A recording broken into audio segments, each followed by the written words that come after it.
C'est avec joie que je te retrouve encore aujourd'hui. Mais si j'aime ta compagnie, je te salue, toi qui as fait le choix de marcher selon la parole, toi qui prends du plaisir à lire, étudier la parole. Et je souhaite que ce plaisir aille au crescendo et que tu souhaites maintenant aller plus loin dans la compréhension et dans l'obéissance à la parole de Dieu. C'est un bonheur pour moi de te retrouver. Une joie. Pourquoi? Tout simplement parce que je veux caresser la certitude qu'à partir de ces études, le Saint-Esprit t'a aidé à progresser, à faire des recherches personnelles et à te préparer pour le retour de Jésus. Je suis heureux parce qu'un jour, j'attends ce moment lorsque l'Éternel, notre Sauveur Jésus, paraîtra dans le ciel. Et à ce moment, il récompensera ses enfants. Oh, je souhaite que tu me cherches. Hein. Moi, je ne sais pas qui tu es. Mais toi, tu... Oui, c'est vrai qu'il va nous donner un nom nouveau, mais il te permettra de savoir. Mais j'espère que tu viendras vers moi. Je t'attends. Et que tu puisses me raconter comment il a transformé ta vie. Aujourd'hui, nous verrons ensemble. Plusieurs viendront. Juste avant, prions. Saint-Esprit, nous te demandons de faire taire tout ce que nos parents nous ont inculqué. En ce temps-là, la plupart ne savaient pas lire. En ce temps-là, ils se contentaient de dire Amen.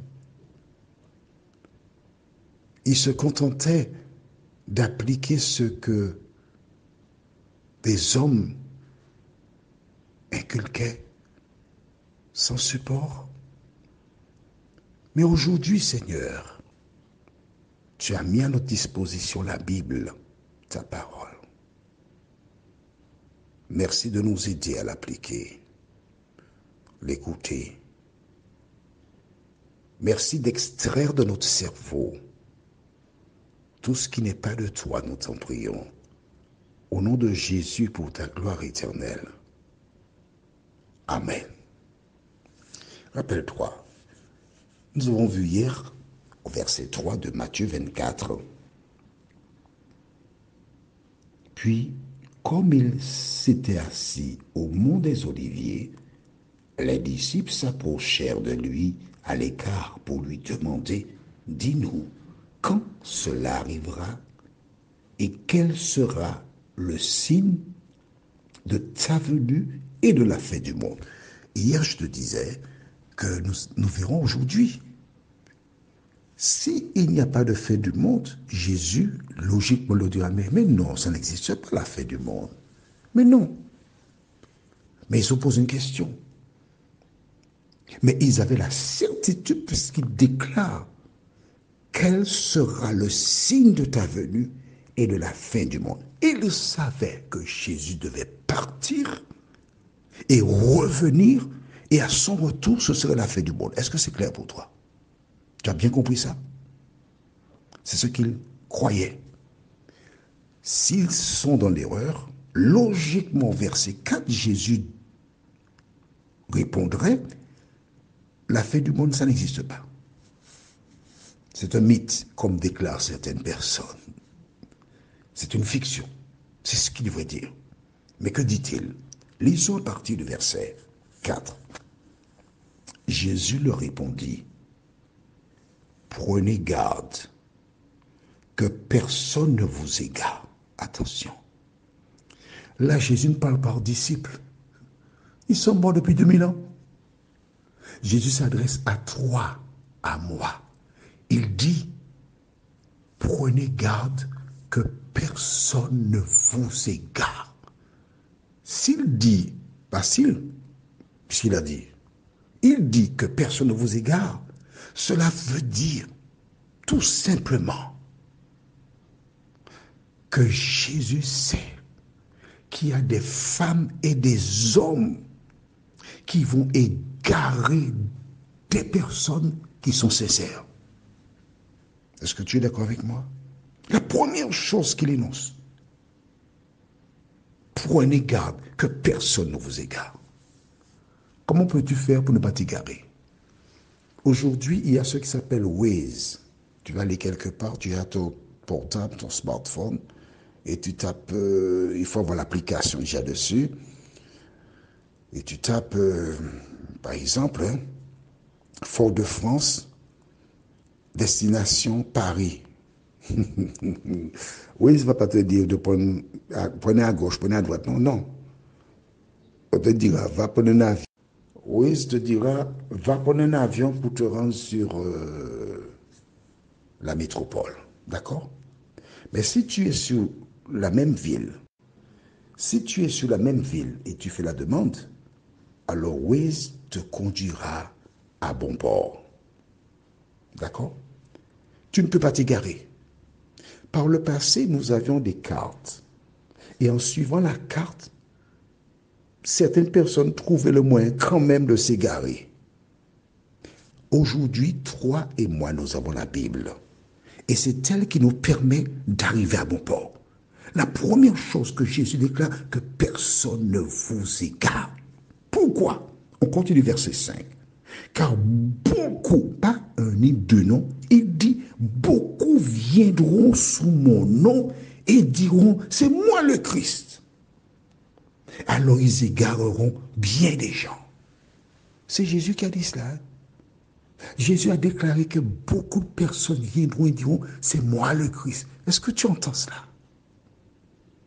Qui peut usurper l'identité de Jésus, sinon un agent de Satan? Aujourd'hui, si tu fais une recherche sur un moteur, avec un moteur, tu regardes et tu poses la question, combien d'églises existent-ils dans le monde? Tu verras le nombre ahurissant. Toutes ces églises qui sont créées, où des femmes et des hommes se rendent dans ces églises, elles ont la certitude d'être dans la vérité. Mais rappelle-toi, Luc 12, 32, ne crains point petit troupeau. Toi qui m'écoutes, est-ce que tu fais partie de celles et ceux qui sont égarés? C'est la question que tu dois te poser. Où en es-tu par rapport à ce qu'indique la parole de l'Éternel? Dis-moi. Beaucoup viendront sous mon nom et diront, c'est moi le Christ. Alors ils égareront bien des gens. Je te laisse réfléchir. C'est la première chose que Jésus annonce. La première chose. La chose la plus importante. Et quand tu regardes, fais des recherches sur le moteur, et tu verras, un jour même dans un pays, une femme est venue, elle a dit, c'est moi qui suis Dieu le Père.